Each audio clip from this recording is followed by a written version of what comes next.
नमस्कार, आप देख रहे हैं आज तक। आपके साथ मैं हूं सईद अंसारी। स्वागत है आपका चुनाव आज तक में। बीजेपी में दारा सिंह चौहान की भूमिका पर चला आ रहा सस्पेंस खत्म हो गया। दारा सिंह चौहान को बीजेपी ने विधान परिषद उपचुनाव का प्रत्याशी बना दिया। समाजवादी पार्टी छोड़कर बीजेपी में आए दारा सिंह चौहान की योगी आदित्यनाथ सरकार में मंत्री बनने की अटकलें लंबे समय तक चल रही थी। उपचुनाव में प्रत्याशी बनाने से इतना तो साफ है कि घोसी विधानसभा उपचुनाव में समाजवादी पार्टी से मिली करारी हार के बाद भी बीजेपी का दारा सिंह चौहान से मोह कम नहीं हुआ। दारा सिंह चौहान को प्रदेश की राजनीति में मौसम वैज्ञानिक माना जाता है। दारा सिंह चौहान हमेशा सत्ता के करीब रहे, चाहे सत्ता किसी भी पार्टी की रही हो। दारा सिंह चौहान का राजनीतिक इतिहास भी इसी ओर इशारा करता है। सत्ता के नज़दीक रहने के लिए दारा सिंह हमेशा पाला बदलने में माहिर रहे, कभी बीएसपी, कभी समाजवादी पार्टी तो कभी बीजेपी। दारा सिंह चौहान ने अपने राजनीतिक सफ़र की शुरुआत मायावती की पार्टी बीएसपी से की थी। 1996 में बीएसपी के टिकट पर वो राज्यसभा पहुंचे, लेकिन कार्यकाल होते ही वो सपा में शामिल हो गए। इसके बाद समाजवादी पार्टी के टिकट पर वो दोबारा राज्यसभा गए। 2007 के विधानसभा चुनाव से पहले उन्होंने पलटी मारी और बीएसपी में फिर से शामिल हो गए। बीएसपी का दामन थामने के बाद उन्होंने 2009 में घोसी लोकसभा सीट पर जीत दर्ज की।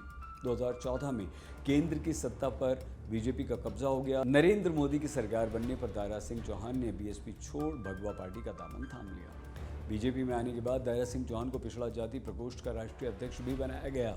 2017 में बीजेपी ने दारा सिंह को विधानसभा चुनाव का टिकट दिया। दारा सिंह चुनाव जीतकर योगी सरकार में मंत्री बने, लेकिन 2022 के विधानसभा चुनाव से ठीक पहले उन्होंने एक बार फिर से बीजेपी का साथ छोड़ दिया और समाजवादी पार्टी में फिर शामिल हो गए।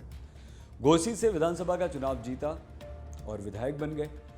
चुनाव में बीजेपी की जीत हुई तो दारा सिंह चौहान का मन फिर डोलने लगा। उन्होंने फिर से पाला बदला, फिर बीजेपी में वापसी कर ली और इसके बाद घोसी सीट पर उपचुनाव हुआ और बीजेपी ने उन्हें अपना प्रत्याशी बना दिया। उपचुनाव में दारा सिंह चौहान अपनी सीट नहीं बचा सके, हार गए। समाजवादी पार्टी के प्रत्याशी ने बड़े अंतर से उन्हें हरा दिया। चुनाव से पहले पाला बदलने का दारा सिंह का इतिहास क्या है? हम आपको बता दें कि दारा सिंह चौहान को पूर्वांचल का कद्दावर नेता माना जाता है। अति पिछड़ा वर्ग से संबंध रखने वाले दारा सिंह चौहान के पिछले समाज में मजबूत पकड़ को बीएसपी, एसपी और बीजेपी ने भुनाने का प्रयास किया। यूपी में यादव समाज एसपी का कोर वोट बैंक माना जाता है। यादव के अलावा पिछड़ा वर्ग में शामिल अन्य जातियों को लुभाने का प्रयास हर पार्टी करती है और इसका कारण ये कि कहार, कश्यप, केवट, निषाद, राजभर, मल्हार, कुम्हार, वाल्मीकि, कुर्मी, कोयरी, लोध और सुनार जैसी छोटी छोटी जातियों के करीब 35% यहाँ वोट हैं। ये जातियाँ 100 से अधिक विधानसभा सीटों पर परिणाम को प्रभावित करने की क्षमता रखती हैं।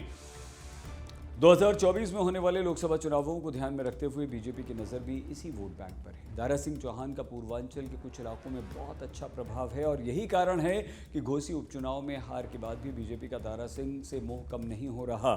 केवल बीजेपी नहीं, दारा सिंह चौहान जिस पार्टी में जाते हैं टिकट पाने में वहां हमेशा सफल रहते हैं। इस पेशकश में फिलहाल इतना ही। आप प्लीज़ अपना बहुत ख्याल रखिएगा। देखते रहिए चुनाव आज तक।